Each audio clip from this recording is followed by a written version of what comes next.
Ka o hanu i tō tātou awetina, ma o tō tenei haapepetina top class ma he eo e nāta.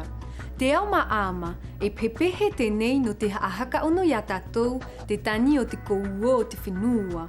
Patutia tenei pepehe e alin titi ehu hei tā a arshe, a haka ono mai.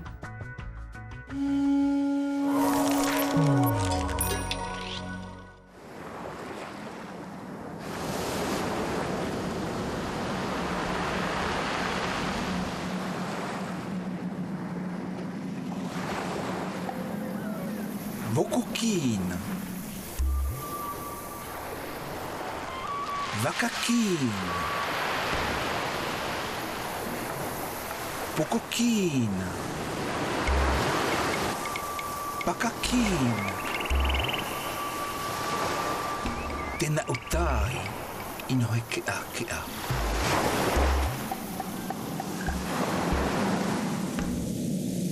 Vokokina. Pakakina. Pokokina. Pakakina. Te metani i tohe kaka ahue. Vokokina. Pakakina. Pokokina. Pakakina. Te vaia i toi ka avai. Te ii o te poho e tēnā.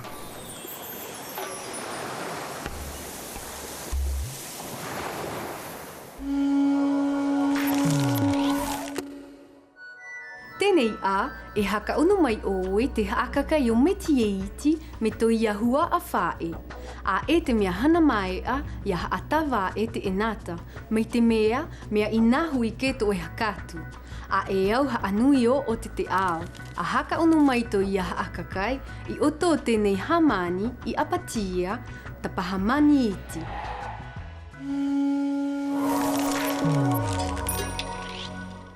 Oi ne te akakai, tapahamani iti. I patutia e Pascal Henrion, patuatatia e mhimana rota, o mitia i te pu CRDP no Porinitia Frani. Me te tauto i ki pautu, e vai a ato me tie iti e motua me te kui. E mea haataitae o na me tie iti i toi e motua o ere. E mea haataitae o me iaia i toi e kui o kuhua. I te whae, e poho e nei ato i oto te mo'u. Mea a, i te keke o te keu, a e te mea i kanahau. Wahu i ke te motua me te kui. I ti tahi a, o konui te pekeo me tie iti. Ua haaka poi iaia. Wa awanui au. E au. Ua haawii iaia ihu. E tō tahi atu to ia haawii. Tō tahi atu to ia haahaa i te mo'u. Te he atu a ia i kaukau te awai. Pehe au i tenei. Ua haa i o ia iho e hepe. Ua tihe i tai. I ei ato ia i te tina te nui nau te hepe.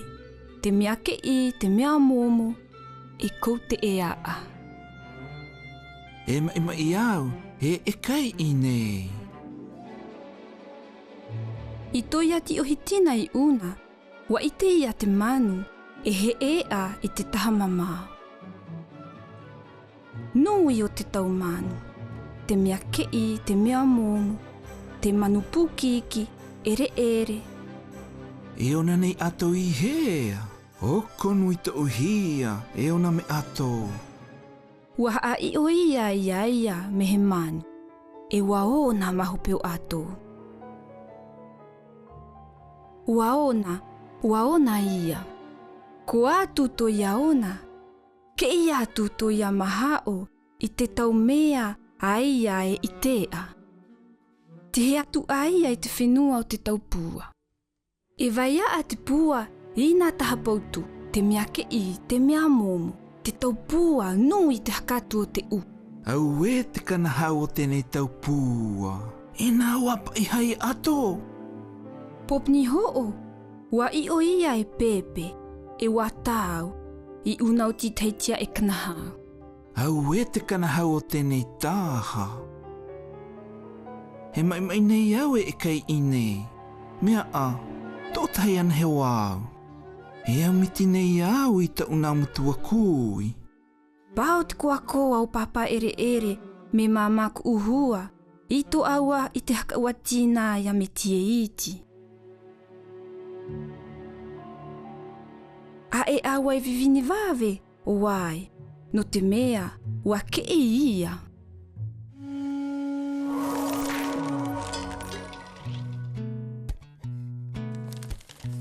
Hakato me te tauto I ki pautu, e nā me tō pakahamani iti, e motua me te kui, e motua ere, e kui ku uhua tō ia, mea a, e umitia tō ia, no te aha.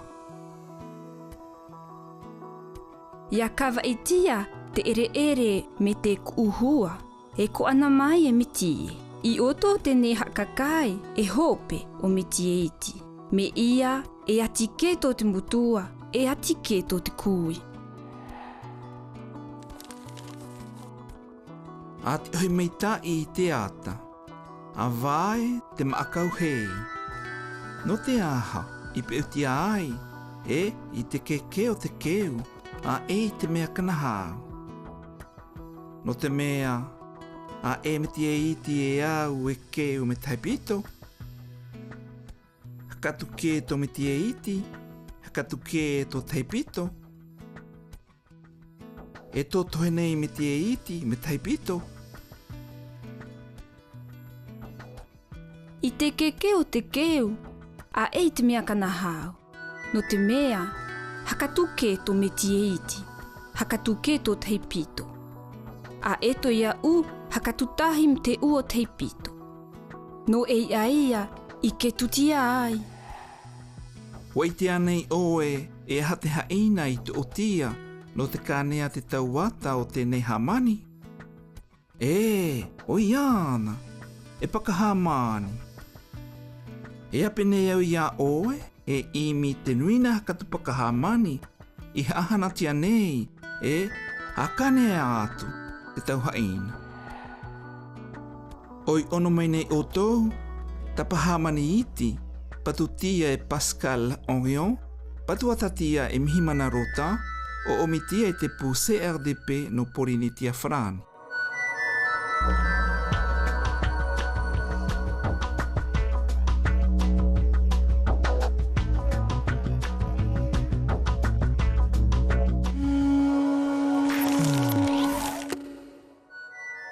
Wau o I tēnei haakakai, kāna hau pāo te tauata, ai? Eka nui te koute e o me tie iti. Ana mei tā I tō ia koe ma hope o tēnei koute e. Pāo te koa o tō ia me tua me tō ia kui, te I te haka ua tīna ia ia. Ia koko uo oe, a ehe awa, te awa no te kai mei tāi. E kai nei oe na kai pautū, a tia a e mea taitai nui ia a hei mei tāi te kai. Oi nei ti te maakau no te avivini toitoi ia oe, ati ihi mai.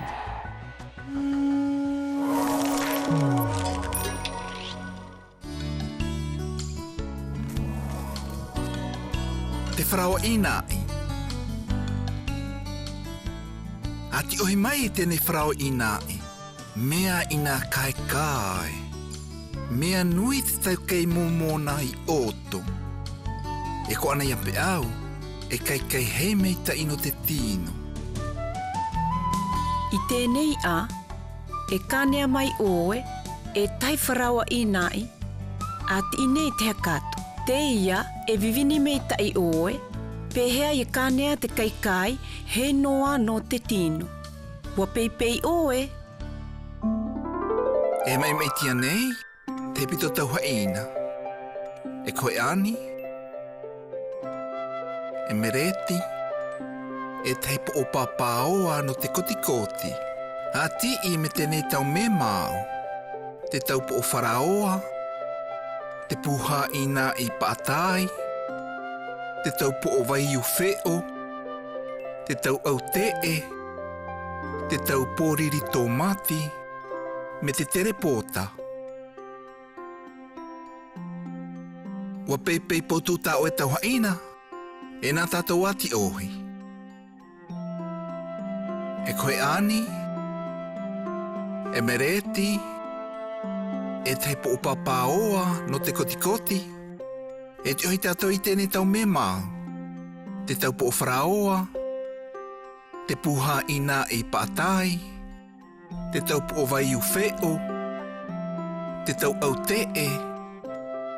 te tau pōriri tomati, me te tere pōta. O peipei oe, e tīmata tātou. Mō I e tuhaa, ia kanea oe te kaikai, a vai poropa nā tuto oe I ima. Tēnei, a tō oe taipo o wharaoa, a pāu me te tere pōta, mauna.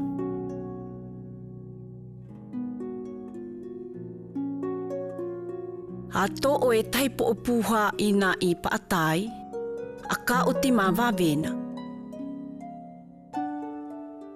A tō o e taipo o, a tō o I nohe wharaoa. A tō o e tahi wahana vaiu whio mauna, a tō o e taipo o wharaoa mauna atu. A pau te tere pōta I nohe wharaoa. A tō mauna atu te tau pōriri tomati, a tii me te tau au A tō o e taipo o wharaoa, a pāu me te tere pōta, ua pāo, a tō o te taha I pautia I nohe wharaoa I nai. Ha ina pi omi, no te amau meita I te wharawa I nai. A tō te kohe.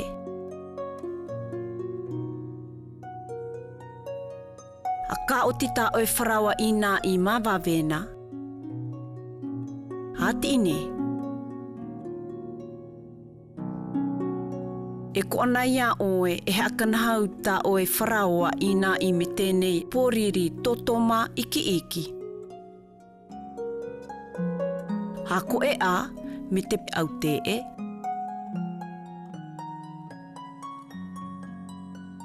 O iana, o I kanea mai nei oe e tai wharawa I nai. Nā tēnei wharawa I nai e tuu atu te tau metai no te tino. Hati ine, te wharaoa no te ii.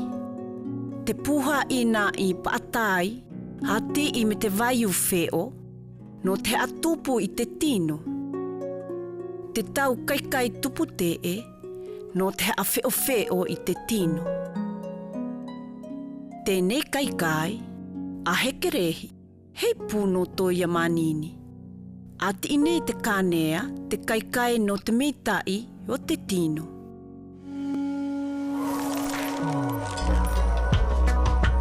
I tēnei. Aujourd'hui, c'est la première. Nous vous présentons notre concert solidaire Te Aho Paruru. Te Aho Paruru.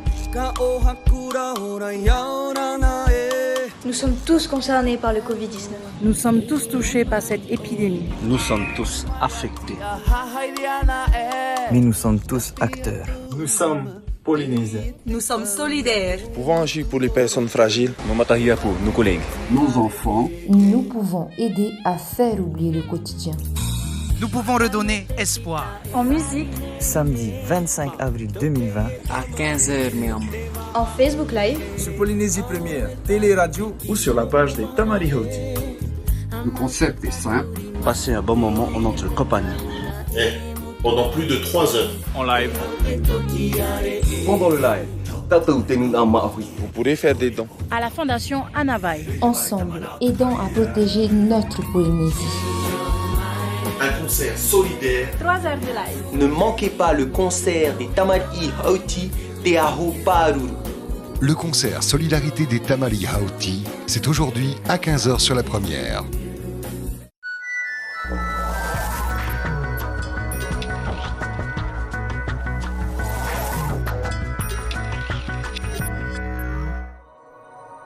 Bonjour et bienvenue dans Top Class. Aujourd'hui, nous allons faire la connaissance de deux jeunes filles à forte personnalité.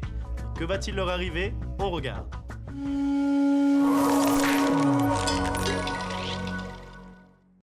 Dans ce récit de Patricia Lameau, Des illusions de jeunesse, illustré par Ereille Le Hartel, édité au CRDP de la Polynésie française, Tekina et Kearani sont jumelles. Elles n'ont cependant pas les mêmes façons de réagir. Voici leur mésaventure. Quelques jours plus tard, un mercredi après-midi, nous étions affairés autour du miroir de la chambre de Here. Des accessoires de toutes sortes s'étalaient pêle-mêle sur le meuble qui faisait office de coiffeuse. Le ton était parfois survolté, mais quelques notes d'humour nous permettaient rapidement de détendre l'atmosphère jusqu'au moment où l'ambiance prit une tournure inattendue qui m'atteignit telle une flèche en plein cœur. « Tekina, en as-tu parlé à ton père ?» demanda Here, soudain inquiète. « Ne t'en fais pas, mon père, j'en fais mon affaire, mentis-je. » « Arrête, Tekina, je ne veux pas avoir d'histoire avec lui. Tu as intérêt à le prévenir avant, car te connaissant, je te sens bien capable de le mettre devant le fait accompli. »« Tu es folle, Tekina !» interféra Rava, estomaquée elle aussi. « Moi non plus, je ne veux pas avoir affaire à lui, surtout qu'il travaille avec mon père. Et puis n'oublie pas que la télévision sera présente, tu ne pourras pas passer inaperçu. »« Arrêtez les filles, pas de soucis, laissez-moi faire. Faites-moi donc confiance. Vous voudrez bien changer de sujet, s'il vous plaît, mesdemoiselles, et si nous parlions de notre programme de mise en beauté, hein ?» Comme mes amies me connaissaient bien, elles avaient lu dans mes pensées comme dans un livre ouvert. Je ne pouvais rien leur cacher. Elles me connaissaient par cœur, mais elles ne savaient pas tout, pas encore. Les lots, je les voulais, oui, pour moi seule. Tous les atouts étaient de mon côté. Je n'avais aucun doute de ce côté-là. Concernant mon père, je savais pertinemment qu'en aucun cas, il ne devait être au courant. Ma stratégie devrait réussir. Au bas mot, Rava et Here seraient mes dauphines. Je m'y mettrais en temps voulu pour parvenir à mes fins.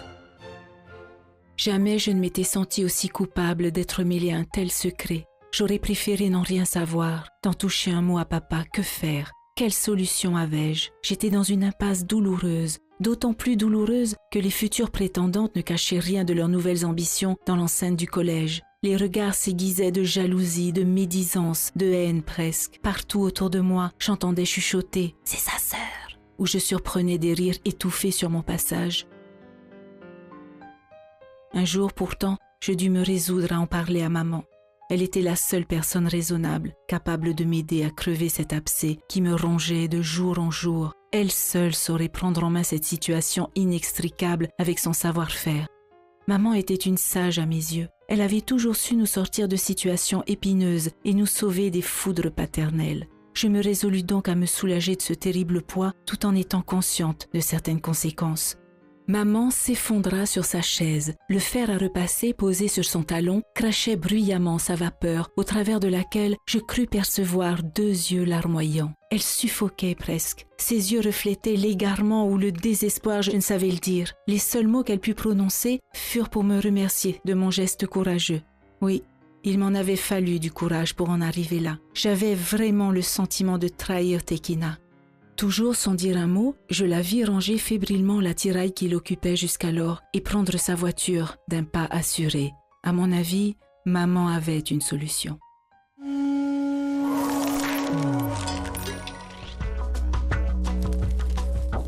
Les narratrices nous présentent la même histoire, mais elles n'ont pas la même perception des événements, ni la même personnalité. Qu'est-ce qui fait leur différence dans ce récit? Comment peux-tu décrire la personnalité de Tekina, de Kearani? Tekina a confiance en elle. Elle soigne son apparence. Elle n'hésite pas à s'exprimer. Elle n'hésite pas à se présenter à l'élection de Miss. Tekina est une jeune fille extravertie. Elle est tournée vers l'extérieur et exprime ses sentiments, son humeur, sans retenue. Kearani est discrète. Elle est rongée par la culpabilité. Elle garde en elle ce secret. Elle n'ose pas dire son désaccord à sa sœur. Kearani est une jeune fille introvertie. Son attitude manifeste un repliement sur elle-même. Elle reste dans sa solitude et ses réflexions intérieures et ne s'exprime pas ouvertement. Tekina et Kearani sont jumelles. Elles ont cependant une personnalité très contrastée. Comment se comportent-elles l'une envers l'autre? Chacune s'observe. Les deux jeunes filles se complètent et s'opposent.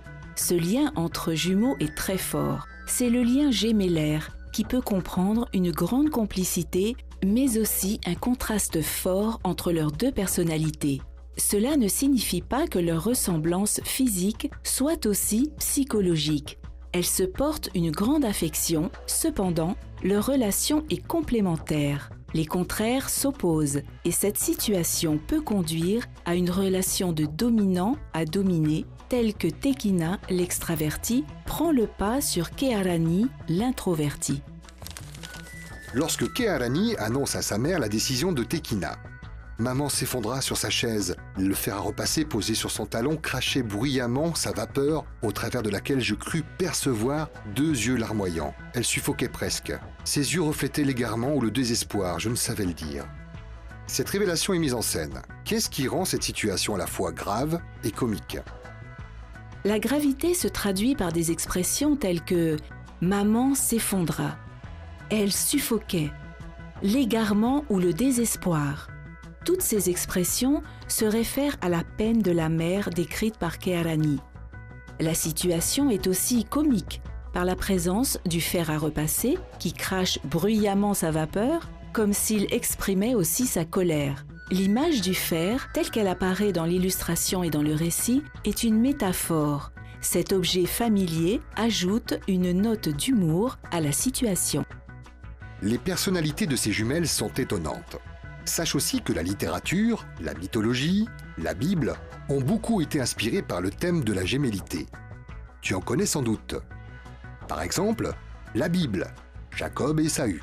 Dans la mythologie grecque et latine, Castor et Pollux. Rémus et Romulus, Clytemnestre et Hélène de Sparte. Documente-toi sur la vie de ces jumeaux. Tu constateras que l'art, à travers le temps, en a fait de nombreuses représentations.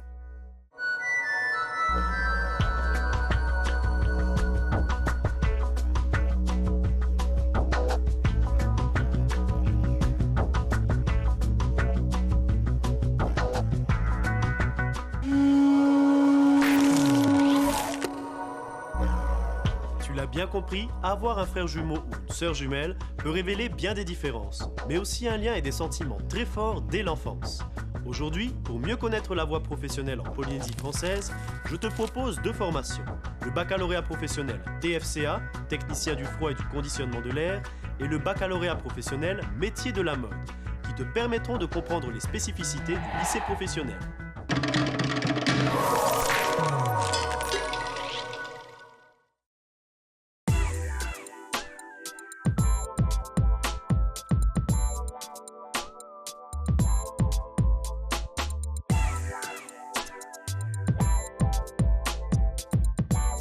Le baccalauréat professionnel technicien du froid et du conditionnement de l'air se décline en plusieurs activités, installation et mise en service des systèmes frigorifiques et climatiques. La sécurité est primordiale, le port des chaussures et des vêtements de travail est obligatoire. Tu répareras les appareils les plus courants des systèmes frigorifiques.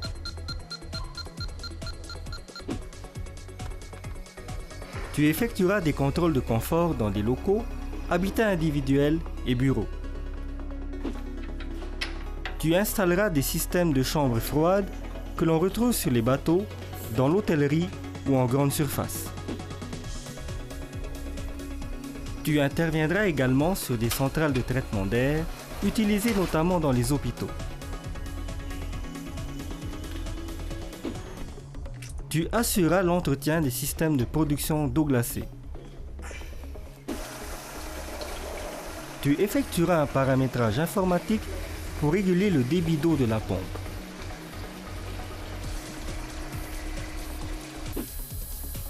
Tu poseras une vanne d'intervention sur une installation.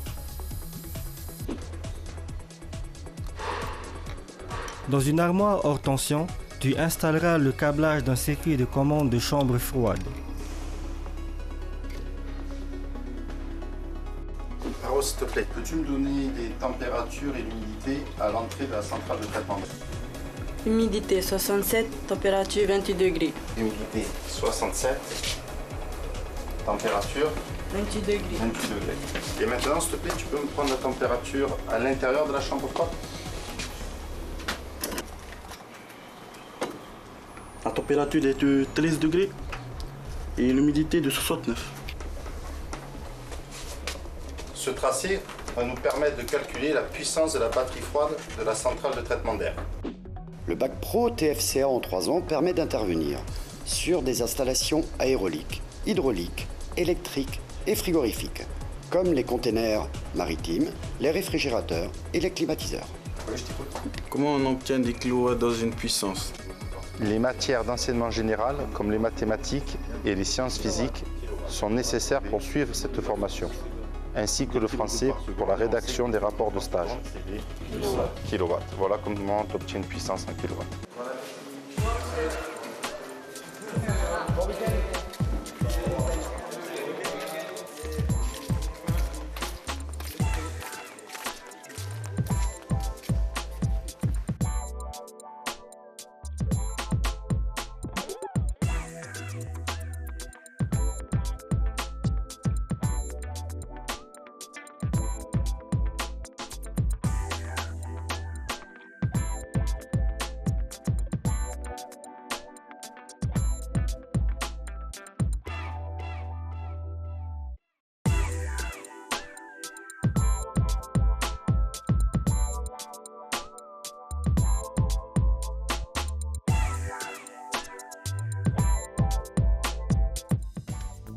Le baccalauréat professionnel métier de la mode vêtements s'adresse aussi bien aux filles qu'aux garçons. Tu devrais être créatif, travailler avec soin et précision. Pour créer et réaliser un vêtement, tu utiliseras aussi bien une machine à coudre que du matériel informatique pour la conception assistée par ordinateur. À la fin des 3 années nécessaires pour obtenir un baccalauréat professionnel, tu seras capable de confectionner des modèles originaux. À partir d'un croquis ou d'un modèle déjà existant, tu vas réaliser un patron. Il y a 3 manières de concevoir un patron. Par exemple, par moulage sur un mannequin.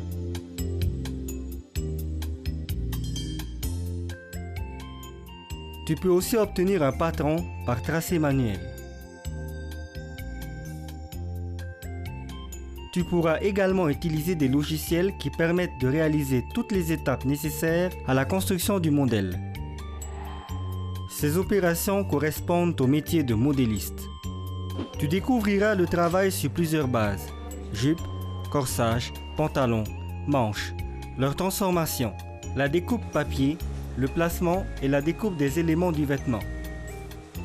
Puis tu procéderas au piquage, au surjetage, au repassage. Tu pourras alors passer à l'assemblage des pièces en mettant en application tes connaissances théoriques pour mettre au point un prototype. Il faut connaître la nature des tissus et leurs caractéristiques, par exemple la tenue des couleurs, la résistance au déchirement ou la froissabilité. Ce sont des connaissances essentielles pour choisir les matériaux. Voilà votre étude de cas avec le choix des tissus. Tu seras aussi capable de proposer des solutions technologiques pour créer ou modifier un modèle et de faire des choix pour les accessoires, les boutons, les dentelles ou les fermetures à glissière.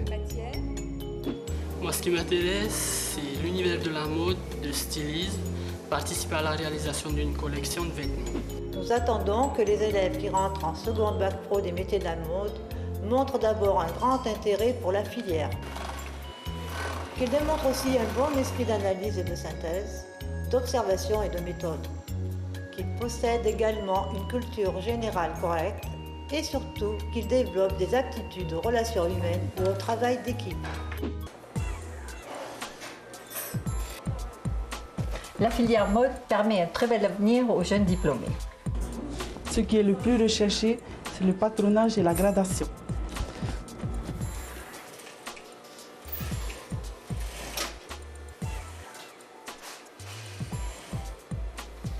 Avec ce diplôme, on est sûr de trouver du travail très rapidement ou de créer sa propre entreprise.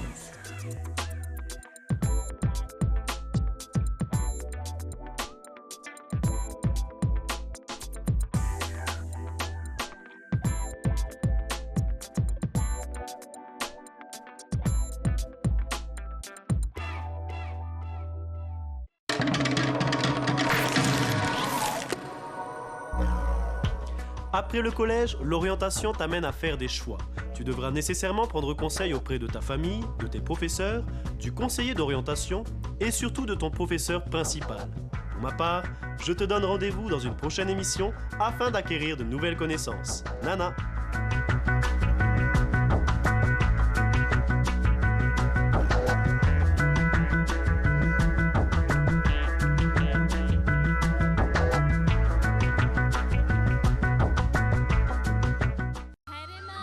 Aujourd'hui, c'est la première. Nous vous présentons notre concert solidaire Te Aho Paruru. Te Aho Paruru. Nous sommes tous concernés par le Covid-19. Nous sommes tous touchés par cette épidémie. Nous sommes tous affectés. Mais nous sommes tous acteurs. Nous sommes Polynésiens. Nous sommes solidaires. Nous pouvons agir pour les personnes fragiles. Nos collègues. Nos enfants. Nous pouvons aider à faire oublier le quotidien. Nous pouvons redonner espoir. En musique. Samedi 25 avril 2020 à 15h minimum. En Facebook Live. Sur Polynésie Première, Télé Radio ou sur la page des Tamari Hauti. Le concept est simple. Passez un bon moment en notre compagnie. Pendant plus de 3 heures. En live. Pendant le live, vous pourrez faire des dons. À la Fondation Anavaï. Ensemble, aidons à protéger notre Polynésie. Un concert solidaire. 3 heures de live. Ne manquez pas le concert des Tamali Hauti Te Aho Paruru. Le concert Solidarité des Tamali Hauti, c'est aujourd'hui à 15h sur la première.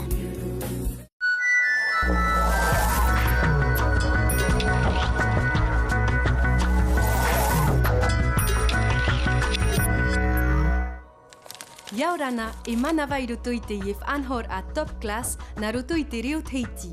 Wa ite o i te mau numera?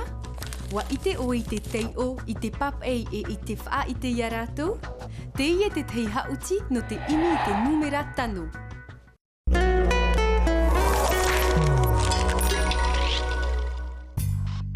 Te ie te tei mo numera, te veira te tei mo tapo no te tauturu iaue.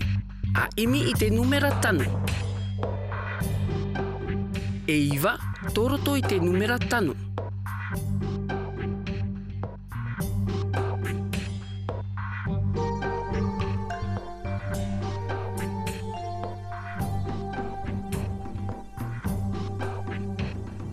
Mea reia e te e numera i te toru ahuru.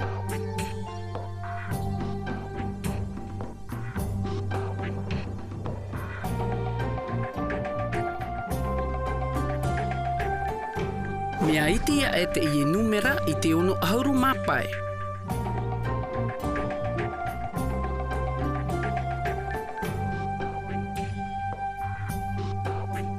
Te muri noa mai te i numera i te pē ahuru mawau. E aha te i numera?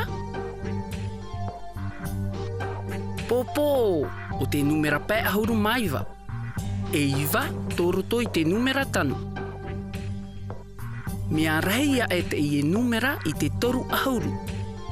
Mea itia e te i numera i te ono ahuru mapai. Te i muri noa mai o ia i te pē ahuru mawau.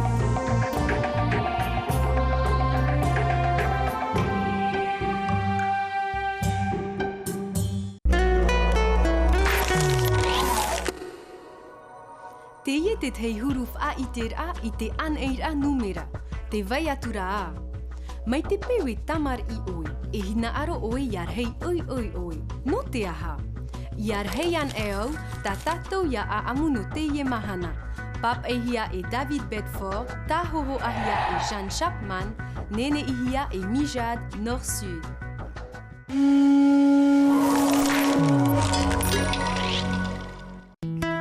A matai te imai i te aamu no te teipea nei o te hin arora i arahei oi oi. A tamo me te iti mo uhipa atoa o tāna i hin arora e rawe, i arahei oia. I arahei ana e au, e aamu te ie o te papehia e David Bedford, ta hohoahia e Jean Chapman, nene hia e Mijad e Nord-Sud.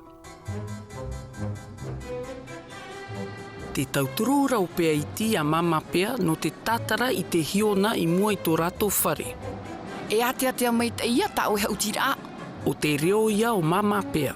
Te rei no atura oi te ienei, Ia te i te ho e mana, e rahi atu avo me ia oe. O te reo ia o pea iti.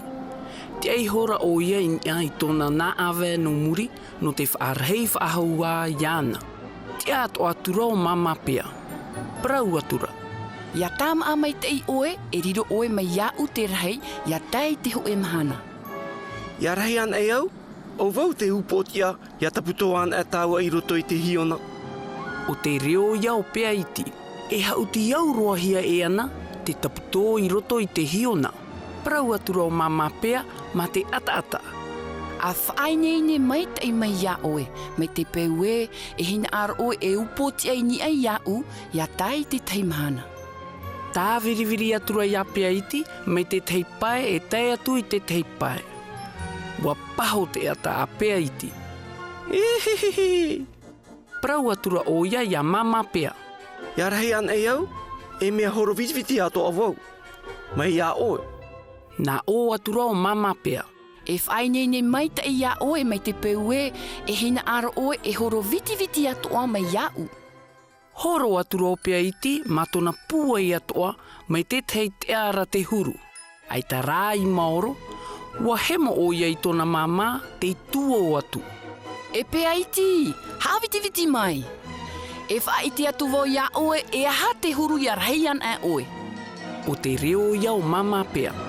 A pai uma mai in ei to utapono. Pa uma atura o pea iti in ei te tapono o mama pea. Mai reira, e ite oia i te hopea ra whenua, e ia awha e tona nā awa e nia, wa whatata te rei, i te rehia e ana. Te rā te huru ia reian e oe. Te reo ia o mama pea. Prau atura o mama pea. Ahoro an e?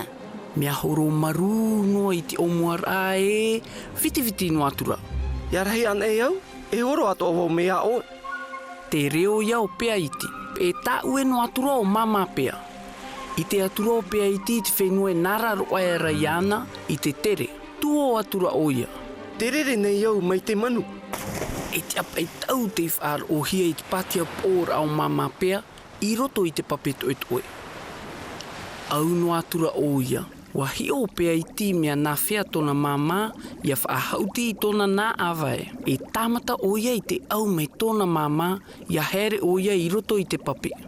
Ia tai te ho e mana, e au ato avau mei tau mama. Au e ia te whaahihia e. Ia ni atura.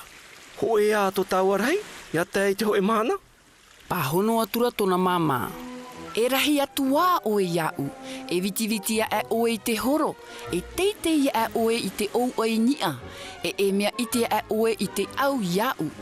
Te ia nei rā, e i ta vau e hina aro e atupu oi oi te reira. No te aha. Hin aro atura o pia iti e ite.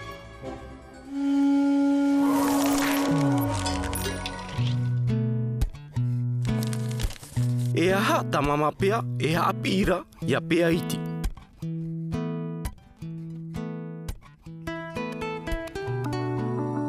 Te haapira o mama pea ia pea iti i te taputō i roto i te hiona, i te horo, i te hopu, i te au mai ana.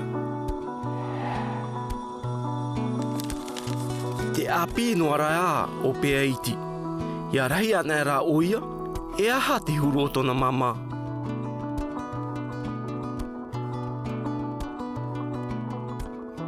Ia rahi an a o pea iti, waru o ia tona mama. Te ora nei te mopea no te poro toe toe, i te poro toe toe apa toe rau. A tei o atoa, le voyage de plume papehia e Hans de Beer, nene hia e Nord-Sud. Te tahi atua mo aamu a te puse RDP no Polinetia Frani, o te whatiara i te parau no te teimau animara api. I ore tie, honui tie, te a, mo oiti. Ia rahi ana e au, ta tatau ia a amu, i mata e te mai, papehia e David Bedford, ta hoa hia e Jean Chapman, nene hia e Mijad e Nord-Sud.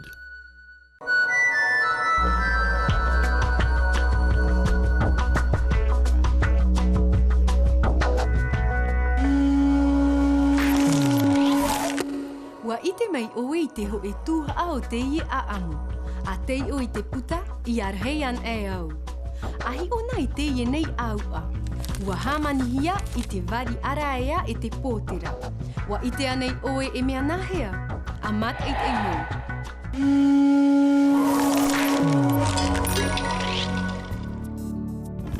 Te pate o viriviri. No te hamani I te I mo tauhia, warau te huru rawera a te pōtera. Ho e rawera ohi e roa, ia wha a ohipa. O ia, te pate o viriviri. I te e mahana, e wha a ohipa o I te pate tiroaroa, no te hamani a I te mo pate o viriviri, e no te tapiri a I a rātou. Wainei ne oe? E rawe mai oe. Ho e iri rawe a ohipa. Te pate tiroaroa. Ho e tipi. Ho e teipu pārahurahu. Wainei ne ta oe matau hia? Ahi o ana e. Ho e iri rawe a ohipa. Te pate tiroaroa. Ho e tipi. Ho e teipu pārahurahu. Wainei ne oe, e he amata tāua. Ia ohi e tā oe ohipa. Ātia, ma te wha ohipa I to oe nārima. A maiti te tei pate tiroaroa.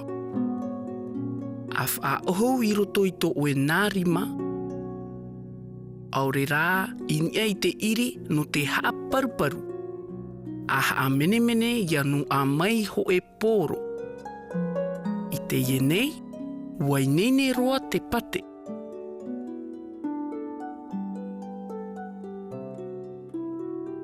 A rawe I te tipi e a tāpū I te tei pai haa pate.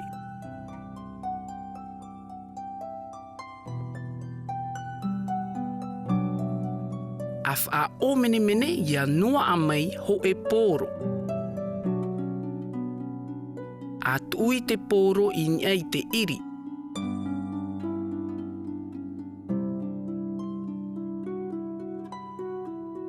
A o viriviri no te whaaroa. E noa a maia ta oe pate o viriviri.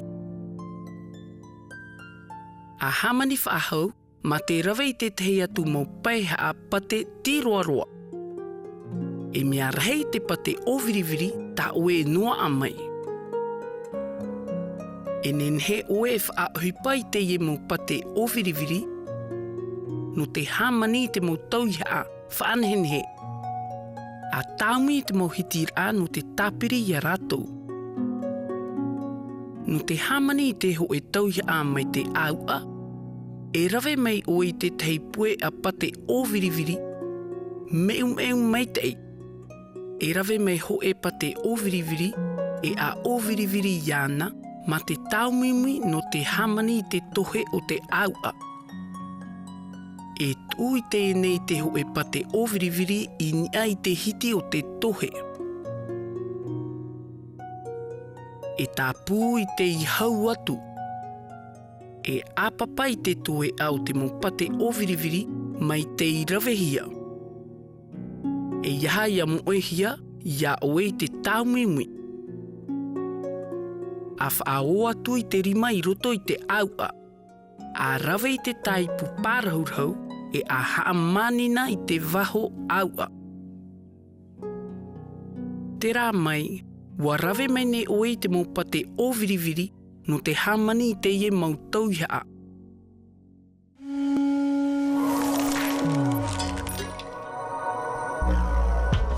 Hauti ana e. Te ie mei e toru tauhia. Ho e whaar I tuira. Ho e tāta hamani. Ho e aua iti.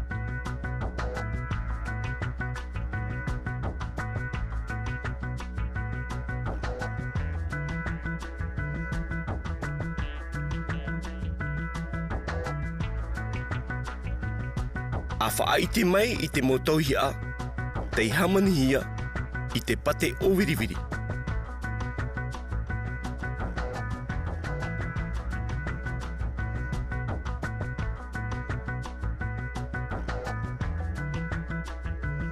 Wa I te hia ia au? Te whaar I tuira e te au aiti wa haamanihia ia te pate o wiriwiri.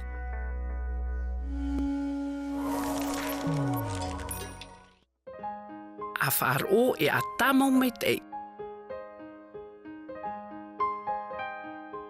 Te taumine iau I nia I te pōro. A tapiti mei.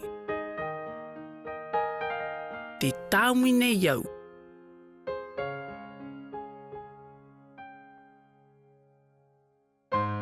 Te pōro.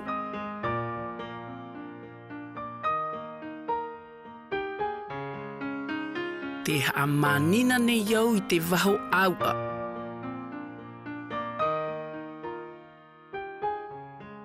A tapiti mai. Te hamanina ne iau.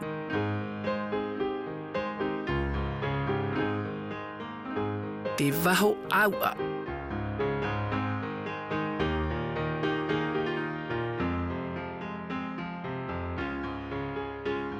I te nei, wa I te oe I te tei whaohi para o te wari araea. A imi mei o tau I te tei atu huru rawera o te whaohi pahia e te mau pōtera.